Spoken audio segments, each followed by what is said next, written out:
पर दूसरी बार जुड़ रहा हूँ। इसके लिए अर्पण जी को बहुत बहुत धन्यवाद, जो इतना स्नेह रखते हैं और मुझसे कहानी सुनने का उन्होंने आग्रह किया और मेरी किताब पर चर्चा का उन्होंने अवसर बनाया। वैसे ये एक नया माध्यम है, नया मंच है, ये एक अलग तरह का अनुभव ज़रूर है, लेकिन इसका भी अपना आनंद है। आमने सामने जो आंखें मिला के बात करने का सुख है वो इसमें नहीं मिल पाता, लेकिन इस तरह से एक अंधी सुरंग से गुजरते हुए भी बात करने का एक अपना सुख है। मुझे उम्मीद है आप लोगों को मेरी आवाज़ पहुंच रही होगी। आज मेरी किताब जो नया संग्रह है कोई बात नहीं, करीब 1 साल पहले छप कर आया था, जनवरी में छप के आया था और उसके बाद से इस महामारी का दौर शुरू हुआ तो हम लोग घरों में बंद हुए, इस पर कोई चर्चा नहीं हो पाई। हालांकि मेरे ख्याल से अगस्त या सितंबर में जब कहानी पाठ हुआ था तो इसी संग्रह की एक कहानी मैंने पढ़ के सुनाई थी और वह चला गया। आज इस संग्रह की शीर्षक कहानी मैं आप लोगों के सामने पढ़ूंगा। मुझे लगता है ज़्यादा लंबी नहीं होगी, लेकिन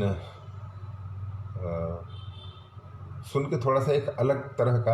अब मुझसे कहा गया, अर्पण जी ने कहा कि थोड़ा सा मैं कहानी प्रक्रिया के बारे में बात करूं। मैं उस तरह का कोई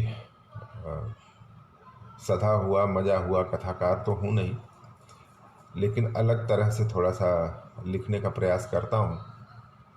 ये संग्रह इसलिए अलग है कि अभी तक की जो कहानियाँ मेरी इसके पहले की रही हैं वो उनकी पृष्ठभूमि गांव की रही है।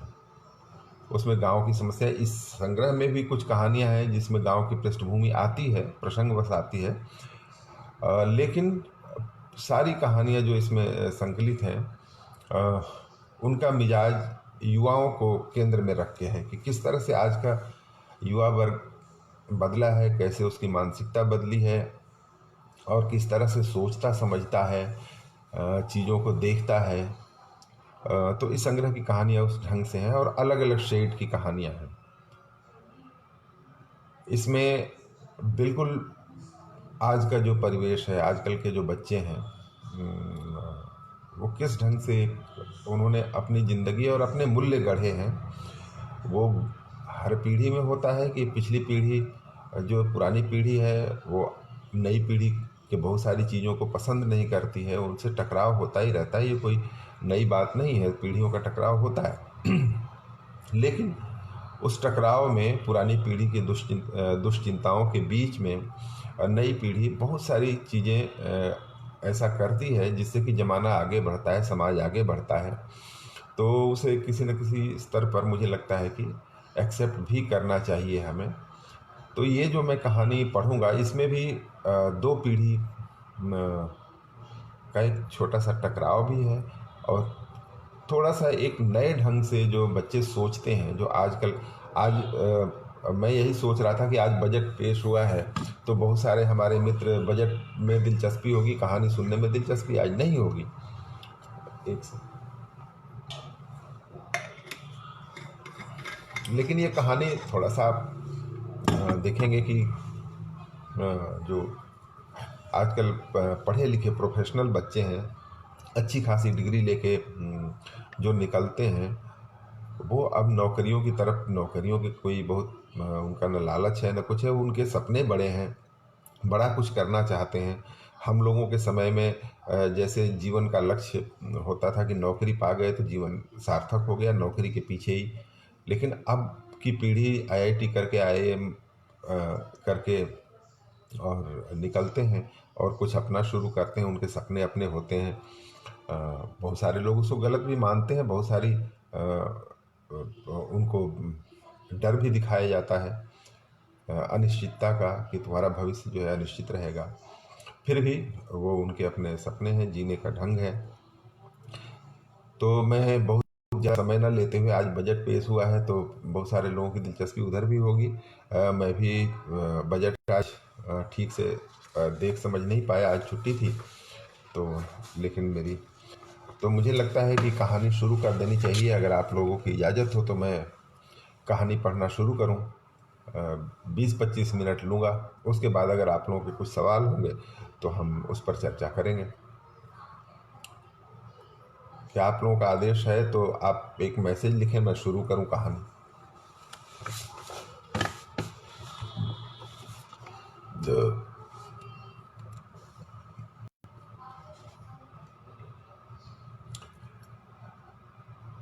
मैं कहानी पढ़ता हूं। इसका शीर्षक है कोई बात नहीं। उसका बायोडाटा मेरे सामने पहुंचा तो मैं चौंका। सबसे पहले उसकी तस्वीर पर नज़र गई, अटक गई। अचानक मुंह से निकला, यह यहाँ कैसे? उसकी तस्वीर को देखता रहा, कहीं मेरी आंखें धोखा तो नहीं खा रही। क्या यह वही है जिसे मैं जानता हूँ? हाँ, बिल्कुल वही है। एक साथ कई विचार, कई सवाल और ढेर सारे दृश्य मन में उभर गए, मगर सबसे ऊपर नकार का भाव था।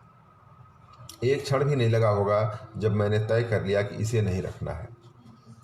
पान की दुकान पर उससे प्रायः रोज मुलाकात हो जाती थी, सिगरेट फूंकते हुए। देखता तो मैं उसे बहुत पहले से आ रहा हूं, पर बात कुछ दिनों पहले ही शुरू हुई थी। पहली बार ही देखकर धारणा दृढ़ हो गई थी कि जरूर यह चरसी है। इसकी आंखों में मुझे अजीब तरह का खालीपन नजर आया था। इस उम्र के लड़कों की आंखों में जैसी कोमलता, जैसी चमक होनी चाहिए, जो आकर्षण होना चाहिए, वह उसमें नहीं दिखा। ऐसा सूनापन जरूरत से ज्यादा नशा करने वालों की आंखों में ही होता है। उसके चेहरे पर असमय गंभीरता चढ़ बैठी थी। भीतर से जैसे बुदबुद शुरू हुई। आजकल के लड़के दिशाहारा, नशेड़ी होते जा रहे हैं। उनमें महत्वाकांक्षा तो बहुत है, पर पैर जमीन पर टिकाकर खड़े नहीं हो पाते। अपनी क्षमता और योग्यता के मुताबिक चलने की कोशिश नहीं करते।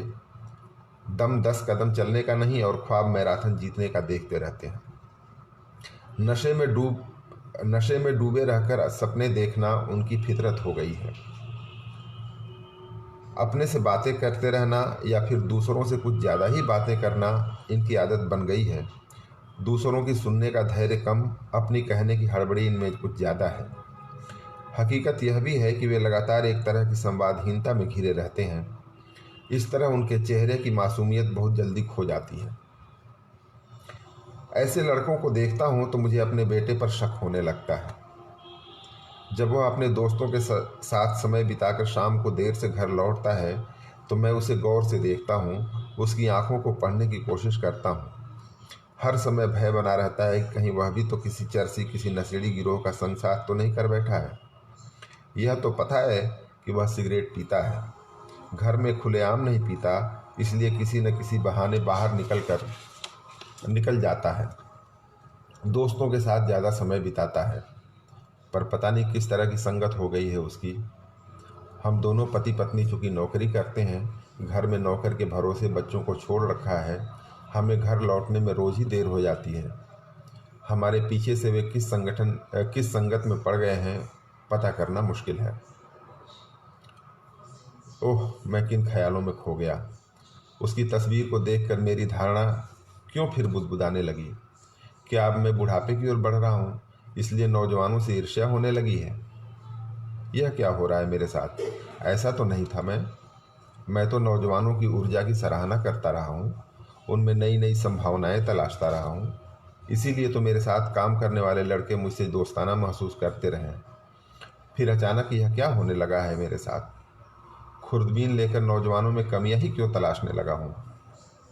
नहीं नहीं, हर नौजवान में कमी कहाँ तलाशने लगा हूँ मैं। शायद उस लड़के से मुझे चिढ़ हो गई है, इसलिए ऐसे विचार मन में आ रहे हैं। मैंने खुद को संयत किया, अपने आप को डपटा कि मुझे प्रोफेशनल तरीके से उसका बायोडाटा देखना चाहिए। जरूरी नहीं कि पहली नज़र का असर ही आखिरी हो। कितनी बार पहली नज़र का असर बाद में बदलता भी तो है। फिर मैं क्यों पहले प्रभाव में हूँ? कितनी बार तो उससे बातें हुई हैं, हर बार उसकी बातें, उसके तर्कों ने प्रभावित किया है। उसके बोलने का ढंग पसंद आया है।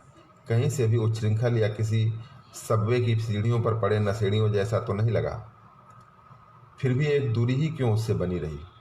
आज तक यह जानने की जिज्ञासा क्यों नहीं हुई कि वह है कौन, कहाँ रहता है, क्या करता है, उसका नाम क्या है। अरे हाँ, नाम। नाम क्या है उसका। बायोडाटा के ऊपर नज़र डाली, नाम पढ़ा, अनिमेश। ऑटोमोबाइल इंजीनियरिंग करने के बाद मार्केटिंग में एमबीए किया है। पढ़ाई लिखाई तो अच्छी है इसकी। शौक में सिर्फ एक पंक्ति लिखी है, गाड़ियों से बातें करना। दिलचस्प। हमारे लिए यह काम का हो सकता है। असिस्टेंट मार्केटिंग मैनेजर के लिए हमने जो योग्यता तय की है वह सब कुछ इसमें है। इसीलिए तो स्क्रीनिंग कमेटी ने इसका बायोडाटा छांट कर देखने के लिए मेरे पास भेजा है। एक बार बुलाकर बात कर लेने में हर्ज ही क्या है। क्या पता जिसे बाहर से देखकर हम कोई धारणा बना बैठते हैं वह प्रोफेशनल तौर पर वैसा न हो। अगर हुआ तो हमारा क्या, निकाल बाहर करेंगे, इंटरव्यू में ही रिजेक्ट कर देंगे। नहीं, इंटरव्यू बोर्ड में मैं भी तो रहूँगा। मुझे देखकर वह खुश हो जाएगा, उम्मीदें पाल लेगा। क्या पता सिफारिश लेकर घर तक पहुँच जाए। नौकरी पाने के लिए आजकल लोग क्या क्या नहीं करते। क्या पता यह भी रोज रोज दिख करे, पान की दुकान पर ही खुशामद शुरू कर दे। क्या पता इंटरव्यू में बातचीत अच्छी कर जाए और बोर्ड के दूसरे मेंबर प्रभावित कर इस का फैसला कर लें। फिर तो यह मेरे गले पड़ जाएगा। आखिरकार मार्केटिंग टीम मेरी निगरानी काम करती है, यह भी करेगा। जो आदमी मेरे साथ पान की दुकान।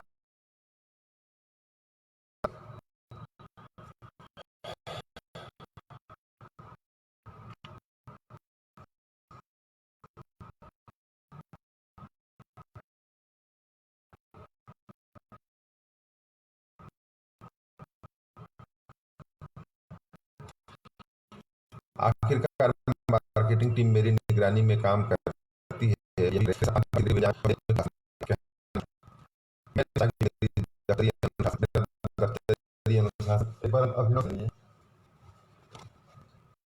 मैंने कहा कि कोई मेरा दफ्तरी अनुशासन भंग करे। से मिलना जुलना ठीक है, दफ्तर की नजदीकी ठीक नहीं। मन में तर्क वितर्क चलते रहे।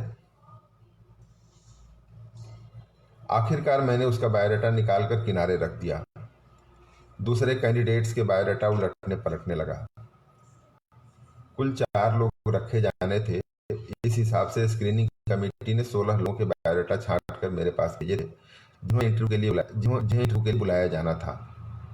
सबके बायोडाटा पलटते हुए मैंने अंदाजा लगा लिया था कि इनमें से कौन हमारे काम का हो सकता है। वैसे इतने सालों के अनुभव के बाद मैं यह दावे के साथ कह सकता हूँ कि बायोडाटा देखकर ही अंदाजा लग जाता है कि कौन हमारे काम का हो सकता है और कौन नहीं। इंटरव्यू से किसी के कौशल को आंकना मुश्किल है, उससे तो सिर्फ तनख्वाह वगैरह तय करने में मदद मिलती है। जरूरी नहीं कि जो इंटरव्यू में आपके सवालों का अच्छी तरह जवाब दे, अपनी बातों से प्रभावित कर ले, वह आप अपने काम से भी आपको प्रभावित कर सके। इसके उलट भी अनुभव रहा है कि जो इंटरव्यू में अच्छी बातें नहीं कर पाता वह काम में ज़्यादा कुशल साबित होता है। खैर, अपने अपने अनुभव और कर्मचारी रखने के अपने अपने पैमाने हैं। सबके बायोडाटा देखने के बाद मैंने किनारे रखे अनिमेश के बायोडाटा को भी वापस लेकर सबके साथ रख दिया।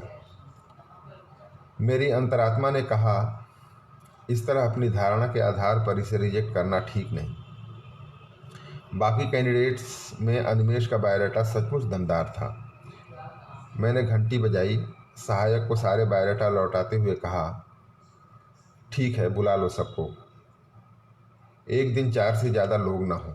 2 कैंडिडेट्स के बीच कम से कम 1 घंटे का अंतर रखो। उसी हिसाब से सबको टाइम दे दो।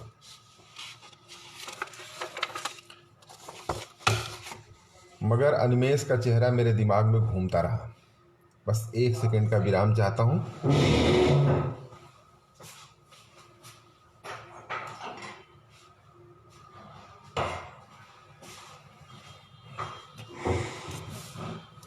ये सब दुश्वारियां हैं इस नए माध्यम की।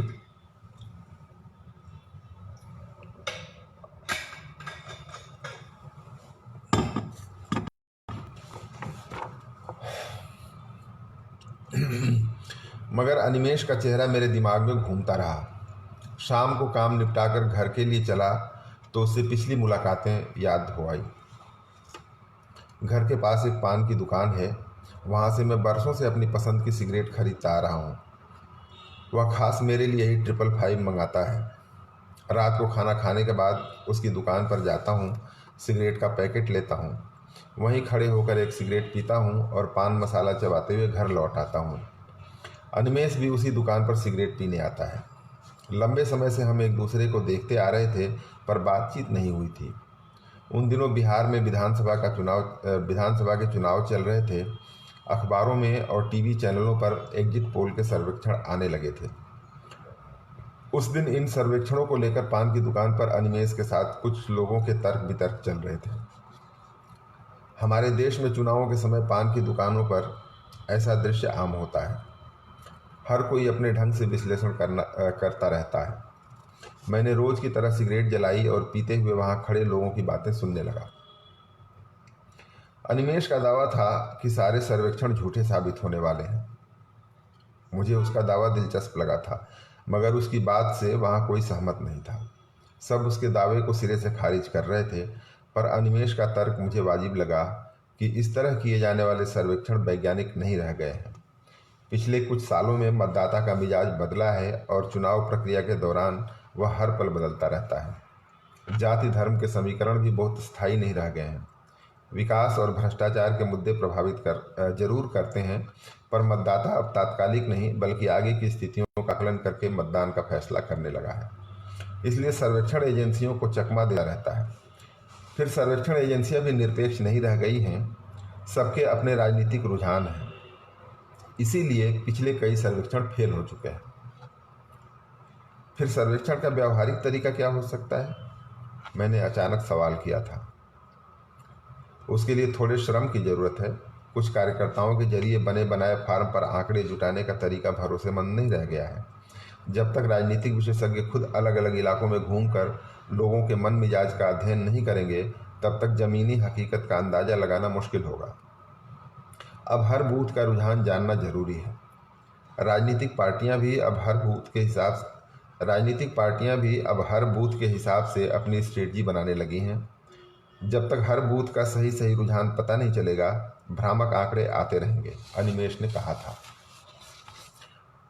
पर क्या आपको लगता है कि विशेषज्ञों के लिए इस तरह सीधे मैदान में उतरकर व्यापक सर्वेक्षण करना संभव होगा? मैंने कहा था। इसमें मुश्किल कुछ भी नहीं है, बस थोड़ी धूल फांकनी पड़ेगी, और जो विशेषज्ञ कुछ धूल फांकते हैं उनके सर्वेक्षण ज़्यादा भरोसेमंद साबित होते हैं। इस बार भी यही होगा, आप देख लीजिएगा, अनिमेष ने बड़े संयत स्वर में दावा किया था। बहस में शामिल लोगों को बातचीत का यह तकनीकी पहलू शायद अरुचिकर लगने लगा था। इसीलिए उन्होंने जैसे आम सहमति से यह कहकर सभा भंग कर दी थी कि चलो भाई, हफ्ते भर की बात है, नतीजे सबके झूठ सच का फैसला कर देंगे। उस दिन के बाद हम दोनों में हाय हलो छिटपुट संवाद का सिलसिला शुरू हो गया था। फिर भी मैंने हमेशा उससे एक दूरी ही बनाए रखी। उसके बारे में जानने की कभी कोशिश नहीं की। कभी कभार वह मुझसे मजाकिया अंदाज में भी कुछ कहता। एक दिन उसने मुझसे पूछा था, अंकल मैं देखता हूँ कि आप एक ही ब्रांड की सिगरेट खरीदते हैं, कितने सालों से इसे पी रहे हैं? मैंने याद करने की कोशिश की, शायद 12-15 सालों से। उसकी टिप्पणी थी, फिर तो आपको कई बार परेशानी भी होती होगी। अगर कभी किसी ऐसी जगह जाना पड़ता होगा जहाँ इस ब्रांड की सिगरेट नहीं मिलती तो आपको बड़ी बेचैनी होती होगी। हाँ होती तो है, मगर मैं अपना कोटा साथ लेकर चलता हूँ, उसने मजाकिया टोन में कहा था। जब हम अपने को किसी एक चीज़ से बांध लेते हैं तो मुश्किलें तो होती ही हैं, चाहे वह सिगरेट की ब्रांड ही क्यों न हो। तब मैंने बस हंस दिया था, मगर सोचता रहा कि उसकी बात तो ठीक है। नई पीढ़ी के लड़के किन किन बातों को किस किस तरह दर्शन बना देते हैं, मैं हैरान हुआ था। खैर, इसी तरह पान की दुकान पर उससे मेरी मुलाकातें और छिटपुट बातें होती रही हैं। उसका इंटरव्यू पहले ही था। इंटरव्यू में तो उसने गजब कर दिया। इंटरव्यू में मेरे साथ HR के मिस्टर सोढ़ी और मार्केटिंग के मेरे सहयोगी मिस्टर जोशी भी बैठे थे। इंटरव्यू बोर्ड में मुझे देखकर उसके चेहरे पर क्षण भर को हैरानी का भाव जरूर उभरा था, मगर उसने किसी भी तरह से जाहिर नहीं होने दिया कि वह मुझे जानता है। एक सामान्य कैंडिडेट की तरह ही सवालों के जवाब देता रहा। जैसा कि हमारी कंपनी में चलन है, हम कैंडिडेट को सहज रूप से बातचीत कर सकने की स्थिति में लाने के लिए पहले उसका बैकग्राउंड पूछते हैं, उसके व्यक्तिगत जीवन के बारे में जानने की कोशिश करते हैं। बातचीत मिस्टर सोढ़ी ने शुरू की थी। तो मिस्टर अनिमेष, अपने बारे में कुछ बताइए। उसने एक लंबी सांस ली और बोलना शुरू किया। मेरे पापा यूनिवर्सिटी में प्रोफेसर थे, माँ स्कूल टीचर। दोनों सादा जीवन उच्च विचार टाइप के सिद्धांतों में यकीन करने वाले। मेरा एक छोटा भाई है, वह अभी कॉलेज में है। वह भी पापा मम्मी पर गया है। मैं ही घर में सबसे बिगड़ैल था मतलब अब नहीं है? मिस्टर सोढ़ी ने चुटकी लेने के अंदाज में सवाल किया। मिस्टर सोढ़ी इस तरह बात को पकड़ने और मोड़ देने के लिए हमारे दफ्तर में मशहूर हैं। कब किस बात को किस दिशा में मोड़ दें कोई अंदाज़ा नहीं लगा सकता। नहीं, अब नहीं हूँ। अब एक जिम्मेदार आदमी बन गया हूँ, उसने बड़े आत्मविश्वास के साथ कहा। ऐसा आप मानते हैं या इसका कोई सबूत भी है? मिस्टर सोढ़ी ने कुरेदा। सबूत भी है। मेरे पापा सोशल साइंस के जाने माने प्रोफेसर थे। कई किताबें लिखी हैं उन्होंने। वे ज़्यादातर वक्त अपने रिसर्च में खोए रहते, हर वक्त पढ़ते लिखते रहते। अपने विद्यार्थियों में खासे लोकप्रिय थे, देश विदेश के सेमिनारों में बुलाए जाते। कह लें कि वे घर में कम बाहर ज़्यादा रहते थे, मगर उनकी चिंता सबसे ज़्यादा अपने बच्चों को लेकर रहती। वे चाहे समाज की स्थितियों समस्याओं की जिस भी कोण से व्याख्या कर लें, पर अपने बच्चों के मामले में निहायत भारतीय पिता थे। Typical Indian father.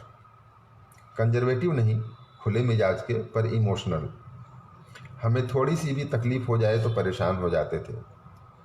मुझे याद है कई बार उन्होंने अपनी विदेश यात्रा इसलिए रद्द कर दी कि हम में से किसी को बुखार था या हम में से किसी ने जिद पकड़ ली थी कि वे हमारे साथ समय बिताएं, कहीं बाहर घूमने चलें। ऐसी जिद हालांकि मम्मी कम ही करती, मैं ज़्यादा करता था। मैं अक्सर उनसे शिकायत करता कि पापा, आपको तो अपने परिवार की चिंता रहती नहीं, बस अपने काम से मतलब है। जब मौका मिलता है बाहर निकल लेते हैं। कभी यह भी नहीं सोचते कि हमारी भी कुछ ख्वाहिशें हैं। हम भी आपके साथ समय बिताना चाहते हैं, कहीं घूमना फिरना चाहते हैं। मम्मी कुछ नहीं कहती, इसका मतलब यह तो नहीं कि उन्हें आपके साथ घूमने फिरने का मन नहीं होता। पापा चुपचाप मेरी बात सुन लेते, कुछ नहीं बोलते। अगले दिन जब यूनिवर्सिटी से लौटते तो चुपके से मम्मी को बताते कि अमुक दिन अमुक जगह घूमने चलेंगे। मम्मी हैरानी से पूछती कि आपको तो बाहर जाने का प्रोग्राम था, क्या हुआ? तो वे बस इतना कहते, मैंने उन लोगों को मना कर दिया। उसके लिए मम्मी पापा को झिड़कती, उन पर दोषारोपण करती कि आप इस तरह बच्चों को बिगाड़ रहे हैं। आप उनकी हर जिद मानेंगे तो वे और जिद करेंगे। उन्हें समझने दीजिए कि उनकी हर जिद पूरी नहीं की जा सकती। मगर पापा चुपचाप मम्मी की बात सुन लेते, करते वही जो मुझे पसंद था। इस तरह पापा की भावनात्मक कमजोरी का सबसे अधिक फायदा मैं उठाता। कोर्स की किताबें पढ़ने में मेरा मन नहीं लगता था। ज़्यादातर समय मैं मौज मस्ती में बिताना चाहता था। मम्मी चिल्लाती रहती कि पढ़ाई कर लो, मगर मैं उनकी बात कहाँ सुनने वाला था। पापा घर में होते तो मैं और आज़ाद महसूस करता। मम्मी पढ़ाई के लिए डांटती तो मैं पापा को पटा लेता। पापा मम्मी को समझा देते। स्कूल के बाद मेरा ज़्यादातर समय बाहर दोस्तों के साथ घूमने, सिनेमा देखने, खाने पीने, मौज मस्ती में बीतता। कोई न कोई बहाना बनाकर पापा से पैसे मांगता रहता और वे दे देते। इस तरह अपने दोस्तों के बीच मैं सबसे अमीर था। अनिमेष धारा प्रवाह बोले जा रहा था। वह इस तरह बोल रहा था मानो इंटरव्यू न दे रहा हो, किसी अंतरंग से अपने मन की बातें साझा कर रहा हो। शून्य में ताकते हुए जैसे अतीत में खो गया था वह, जैसे पहली बार वह अपने मन की गांठें खोल रहा था। उसके बोलने में कुछ ऐसा जादू था कि हम तीनों चुपचाप उसके चेहरे पर नजरें गड़ाए उसे सुनते जा रहे थे। उसने गहरी सांस ली और अपने बारे में फिर से बताना शुरू किया। दरअसल मैं पापा का पैम्पर्ड बच्चा था। उन्होंने मुझे कभी कोई कमी महसूस नहीं होने दी। मगर जैसे जैसे मैं बड़ा होता गया, पापा ने अपनी सारी ज़रूरतें पूरी करवाना पापा से अपनी सारी ज़रूरतें पूरी करवाना अपना अधिकार मानने लगा। हाई स्कूल पास करते करते तो मेरी ख्वाहिशें इतनी बढ़ गई थीं कि उन्हें पूरा करने में पापा को भी असुविधा होने लगी थी, मगर वे थोड़ी नानुकुर के साथ पूरी कर ही देते।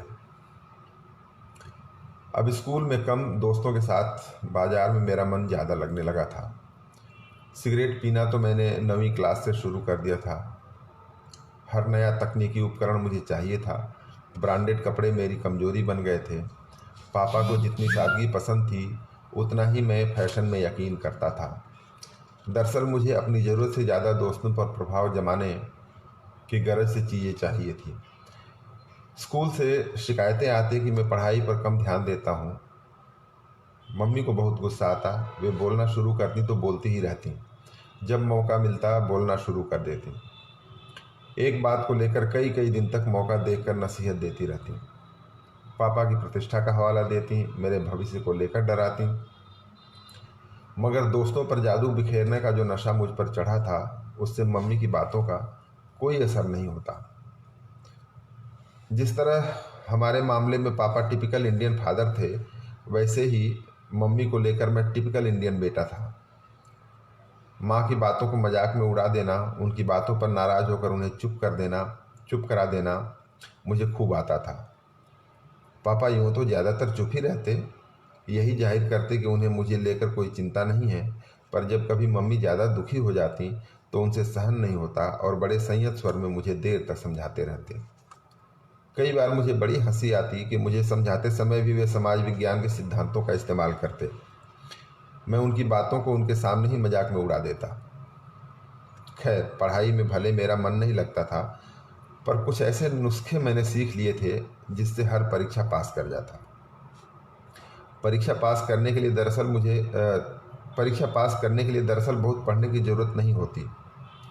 परीक्षा पास करना एक ट्रिक है। वह ट्रिक मुझे आती थी। चूँकि पापा मम्मी को आम परिवारों की तरह अपने बच्चों से बहुत लंबी चौड़ी ख्वाहिशें नहीं थीं, हमसे जुड़े उनके बड़े सपने नहीं थे, इसलिए मेरे परीक्षा पास कर लेने भर से वे संतुष्ट हो जाते थे। हाँ, पापा हमेशा एक बात पर ज़रूर बल देते कि अच्छे नंबर चाहे न लाओ, पर अच्छे इंसान बनने की कोई भी शर्त पूरी करना नहीं छोड़ना। परीक्षा में फेल हो जाओगे वह हम सब सहन कर लेंगे, पर तुम्हारा बुरा इंसान बनना हमसे कभी बर्दाश्त नहीं होगा। मगर मेरा मानना था कि यह दर्शन हर माँ बाप पघारता रहता है। दरअसल हकीकत में उसकी ख्वाहिश यही होती है कि उसके बच्चे ऐसा कुछ करें, यानी ऐसी कोई नौकरी करें जिससे वे समाज में गर्दन सीधी करके घूम सकें। इसलिए मैं पापा की इस नसीहत पर बहुत कान नहीं देता था। उम्र बढ़ती गई, दोस्तों के साथ मौज मस्ती बढ़ती गई। +2 पास किया, इंजीनियरिंग में दाखिले का टेस्ट दिया, पास कर गया। IIT खड़गपुर में दाखिला मिला। जो लोग मुझे आवारा समझते थे उन्हें हैरानी हुई कि IIT खड़गपुर में मेरा दाखिला हो सकता है। सारे पड़ोसियों और रिश्तेदारों ने मेरी आवारगी को नज़रअंदाज कर मेरी योग्यता की तारीफ की। पापा मम्मी का मान रह गया। मगर अब मैं महसूस करता हूँ कि पापा मम्मी की मुश्किलें उसके बाद बढ़ीं। IIT खड़गपुर में दाखिले के बाद मैं एक तरह से नशेड़ी हो गया था। पढ़ाई लिखाई को लेकर कोई शिकायत तो नहीं आने दी, पर शराब पीने की लत ऐसी लग गई कि शाम होते ही बेचैन हो उठता। छुट्टी वाले दिन 24 घंटे धुत रहने लगा। जो पैसे पहले ब्रांडेड कपड़ों और दूसरी चीज़ों पर खर्च करता था, वह महंगी शराब पर खर्च करने लगा। दुनिया भर की शराबों पर मैंने रिसर्च कर डाली थी और उन दिनों एक सनक सी सवार रहती थी मुझ पर कि दुनिया की कोई भी ऐसी शराब नहीं बचनी चाहिए जिसका स्वाद मैं न ले सकूं। वह शौक अब भी है या कुछ कम हुआ है? मैंने पूछा।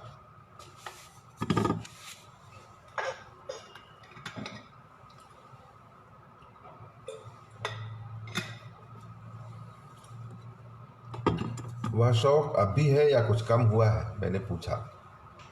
उसने लंबी सांस ली और बोला, पीने के सारे शौक मैंने पढ़ाई के दौरान ही पूरे कर लिए। अब तो छूता भी नहीं, इच्छा ही नहीं होती, बस सिगरेट पीता हूँ। पापा मम्मी ने तो बहुत कोशिश की थी मेरी शराब छुड़ाने की। बहुत काउंसलिंग कराई, इलाज कराया, पर तब नहीं छूट सकी। दरअसल जब तक हम खुद न छोड़ना चाहें तब तक कोई नशा छूटता नहीं। तब सारे उपचार इसलिए फेल हुए कि मैं खुद पीना छोड़ना नहीं चाहता था। फिर छोड़ा कैसे और क्यों, मैंने पूछा। बस एक दिन ऐसा हुआ कि पीने का मन ही नहीं हुआ, फिर कभी नहीं हुआ। मैंने इस बारे में कभी सोचा भी नहीं कि ऐसा क्यों हुआ, पर हुआ। इसका कारण भी हो सकता है। इंजीनियरिंग करने के बाद मैंने एमबीए करने का फैसला किया। इंजीनियरिंग की पढ़ाई मैंने नौकरी करने के मकसद से नहीं, दिलचस्पी पैदा हो गई थी। कारों की कारों की टेक्नोलॉजी का अध्ययन करना जैसे मेरा पैशन हो गया था। हर समय मैं कारों पर रिसर्च करता रहता।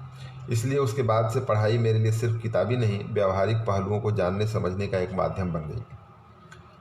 आप हैरान होंगे कि रात को जब मैं खूब पी लेता तो प्रोफेसर्स कॉलोनी की तरफ निकल जाता और वहाँ खड़ी गाड़ियों से बातें करता। लोग मुझे नशेड़ी मानकर या तो मजाक उड़ाते या फिर कोसते हुए आगे बढ़ जाते। मगर राज की बात बताऊं कि गाड़ियां भी मुझसे बात करती।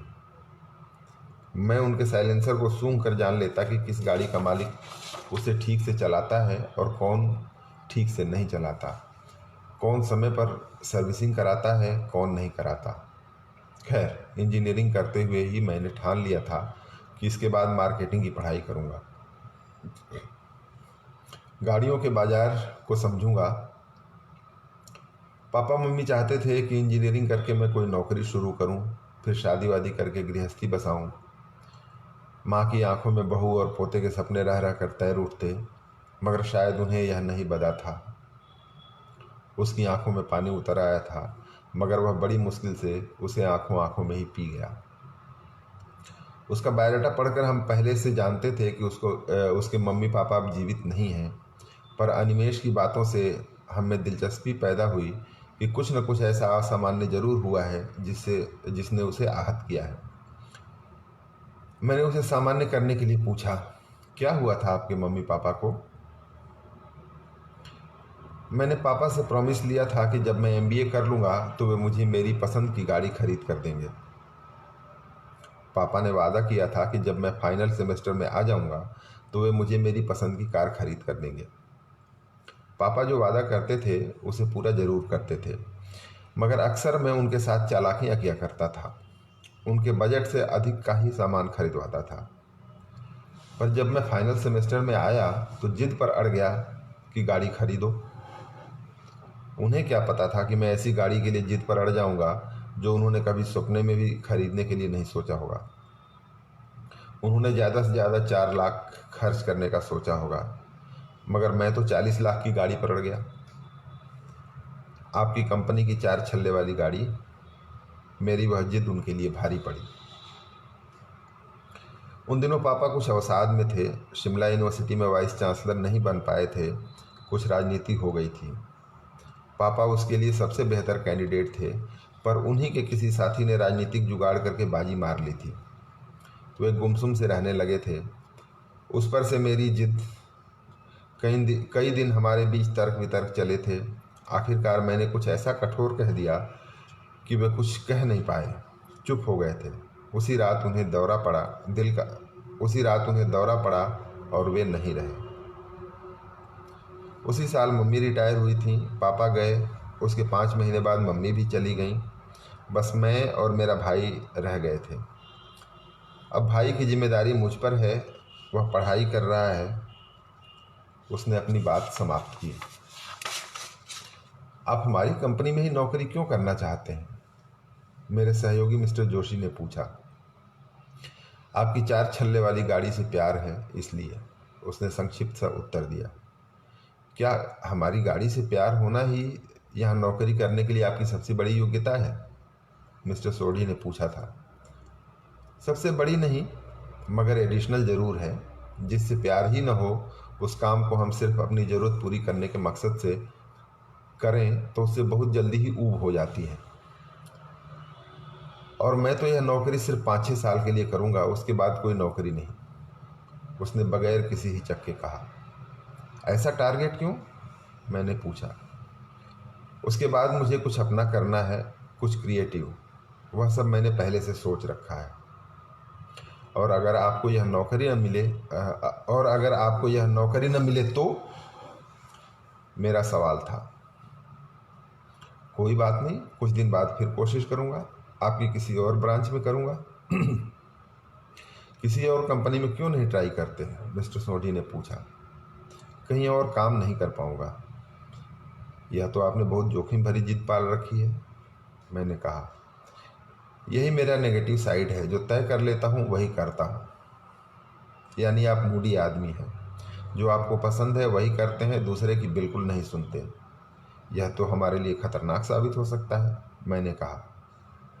यह मेरे बारे में गलत व्याख्या है। ऐसा नहीं कि दूसरों की बात नहीं मानता। जिन मामलों में मेरे विचार स्पष्ट हैं उन पर दृढ़ता से काम करता हूँ, साबित करता हूँ कि जो मैं सोच रहा हूँ या जो कर रहा हूँ वह कैसे ठीक है। अपने काम के प्रति डेडिकेशन में कमी नहीं है मुझ में, उसने सफाई दी। मगर आपको गाड़ियों से प्यार है, आपने मैकेनिकल इंजीनियरिंग भी की हुई है, तो मार्केटिंग के बजाय इंजीनियरिंग साइड में क्यों नहीं जाना चाहते? मिस्टर सोडी ने पूछा। इंजीनियरिंग में काम करना होता तो मार्केटिंग ही नहीं करता। गाड़ियों के बारे में तो मैं जानता हूँ, पर गाड़ियों के बारे में लोग क्या सोचते हैं वह जानना चाहता हूँ, उसने बड़ी साफगोई से कहा। आप में एक बात बड़ी दिलचस्प है, गाड़ियों से बातें करना। हमें जिज्ञासा हो रही है कि आप किस तरह गाड़ियों से बातें करते हैं। क्या आप हमें उसका एक नमूना पेश कर सकेंगे? मिस्टर जोशी ने कहा। यह कोई मदारी का खेल नहीं है कि जब फरमाइश हो डुगडुगी बजाकर खेल शुरू कर दूं। जब मैं भीतर से चार्ज होता हूँ, गाड़ियों के साथ बात करने का एक तार जुड़ता है, तभी उनसे बातें करता हूँ। हर समय और हर कहीं, हर किसी गाड़ी से नहीं। उसके स्वर में कुछ खींच सी उभरी थी। ओके, अच्छा लगा आपसे बातचीत करके। अगर ज़रूरत समझी तो एक हफ्ते बाद आपसे संपर्क करेंगे हम, मैंने बात समाप्त की थी। उसने कुर्सी से उठते हुए हम तीनों को धन्यवाद कहा और बाहर निकल गया। उसके जाने के बाद हम तीनों के बीच स्वाभाविक मंथन शुरू हो गया था। मिस्टर जोशी ने उसके जाते ही कहा, अच्छी कहानी गढ़ लेता है, मगर इसमें गजब की साफगोई है। कोई इस तरह अपने नेगेटिव पॉइंट्स नहीं बताता। नौकरी पाने के लिए तो लोग जितना हो सकता है अपने बारे में पॉजिटिव ही बताते हैं, मिस्टर सोडी ने कहा। लेकिन स्वभाव से अड़ियल है, ऐसे लोग कंपनी के लिए बहुत मुश्किल खड़ी कर सकते हैं, मिस्टर जोशी ने तर्क दिया। मगर मुझे लगता है कि मार्केटिंग में अड़ियल आदमी ज़्यादा बेहतर कर सकता है। इसमें दूसरों से कुछ अलग ज़रूर है, कुछ नया करने का जज्बा है, फोकस्ड है। पॉलिश्ड नहीं है तो क्या हुआ, फोकस्ड होना इसकी बड़ी खूबी है, मिस्टर सोडी ने दृढ़तापूर्वक कहा। मैं उन दोनों की बातें सुनता रहा। उनकी बातें सुनते हुए मेरे सामने से अनिमेष कहीं गायब हो गया था। उसकी जगह मेरे बेटे ने ले ली थी। आप क्या सोचते हैं मिस्टर सिंह? मिस्टर सोडी के सवाल ने मेरा ध्यान भंग किया। अभी इसके बारे में मैं कोई ठीक राय नहीं बना पाया हूँ। पूरा इंटरव्यू हो जाने के बाद ही कोई राय दे पाऊँगा। अभी तो हमारे पास वक्त है, इसके बारे में फिर से एक बार विचार कर लेंगे, मैंने कहा और अगले कैंडिडेट को बुलाने के लिए घंटी बजा दी। उस दिन अनिमेष मेरे सामने अलग रूप में उपस्थित था। पता नहीं क्यों मुझे बेचैनी हो रही थी कि जल्दी 6 बजे और मैं घर के लिए निकलूं। दफ्तर के काम निपटाते हुए हर वक्त मेरी नज़रों के सामने या तो अनिमेष का चेहरा घूमता रहा या फिर मेरे बेटे का। घर पहुंचकर जल्दी से खाना खाया और पान की दुकान के लिए निकल पड़ा। लगभग यही वक्त होता है जब अनिमेष वहाँ सिगरेट फूंकते हुए मिल जाता है। मैं हड़बड़ी में था कि कहीं मेरे पहुंचने से पहले वह वहाँ से निकल न जाए। इससे पहले कभी उससे मिलने की ऐसी चाह नहीं जगी थी, मगर आज ऐसा क्यों था कि दिल धड़क रहा था। दूर से ही पान की दुकान पर खड़ा हुआ सिगरेट फूंकते दिख गया था। दिल की बढ़ी हुई धड़कन सामान्य होने लगी थी। मैंने अपने को संयत कर लिया। क्षण भर में ही तय कर लिया कि उससे क्या बात करनी है और कितनी करनी है। मैंने अपने चेहरे पर दृढ़ता लपेट ली। मुझे देखते ही उसने नमस्ते किया। मैंने पूछा, कैसे हो? सामान्य, रोज जैसा, उसने संक्षिप्त उत्तर दिया और पूर्ववत सिगरेट फूंकता रहा। मैंने सिगरेट जलाई और उसके पास आकर खड़ा हो गया।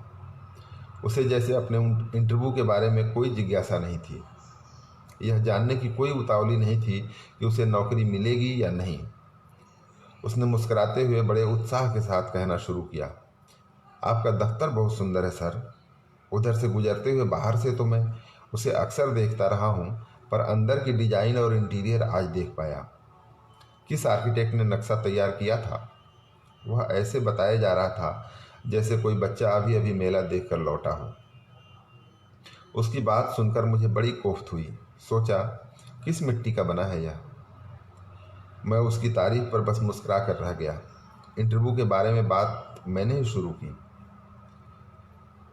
तुमने इंटरव्यू बहुत अच्छा दिया अनिमेश, मगर कुछ बातें जल्दबाजी में या तो फिर इमोशनल होकर बोल गए जो हमारे दूसरे मेंबर्स को अच्छी नहीं लगी।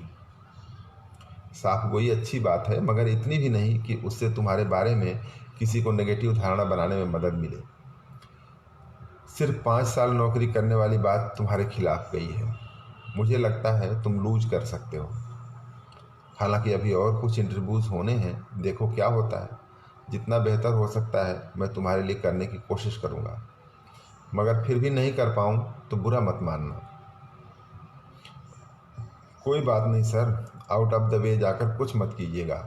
अगर मुझे सचमुच मेरी काबिलियत की वजह से चुना जाएगा तो अच्छा लगेगा। मैं ज़्यादा सहज ढंग से काम कर सकूँगा। उसने सिगरेट नीचे फेंक दी। उसे पाँव से कुचल कर बुझाते हुए उसने अपनी बात समाप्त की। बड़े आत्मविश्वास से मुस्कुराते हुए उसने मुझसे हाथ मिलाया और गुड नाइट बोलकर चला गया। कहानी यहीं समाप्त होती है। कुछ प्रश्न छोड़ते हुए और बहुत सारे जवाब देते हुए। इस कहानी में दो जगह इंटरव्यू वाले जो पार्ट हैं वो जानबूझकर लंबे रखे गए हैं ताकि उसका व्यक्तित्व तो निखारा जा सके। सवाल ये हो सकता है कि कोई भी इतना लंबा इंटरव्यू में एक तरफा इतना संवाद नहीं करता, लेकिन वो जानबूझ कर दिए गए हैं उसके व्यक्तित्व को निखारने के लिए। और उसको जस्टिफाई करने के लिए बीच में एक सेंटेंस कहा गया कि जैसे वो शून्य में ताकते हुए कहीं खो गया था, पहली बार उसके मन की गांठें खुली थी।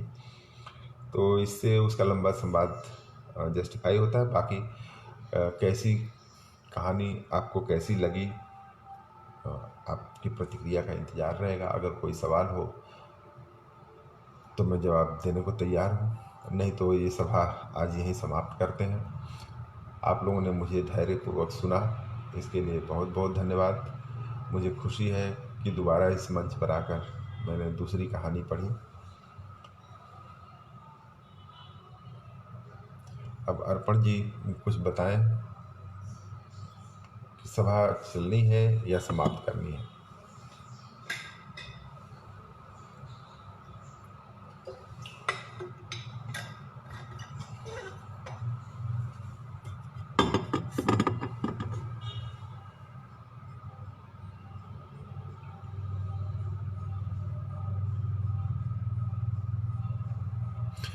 आनंद शुक्ला जी, उदय भानु पांडे जी नमस्कार। आप लोग और बाकी लोगों का कोई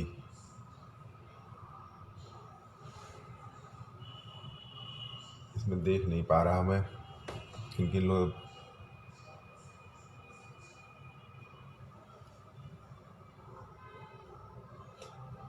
कोई प्रतिक्रिया मुझे नज़र नहीं आ रही, इसलिए मुझे लगता है कि ये गोष्ठी समाप्त होती है। बहुत बहुत धन्यवाद आप लोगों का। बहुत बहुत बहुत आभार कि आप लोगों ने इतने धैर्य के साथ सुना।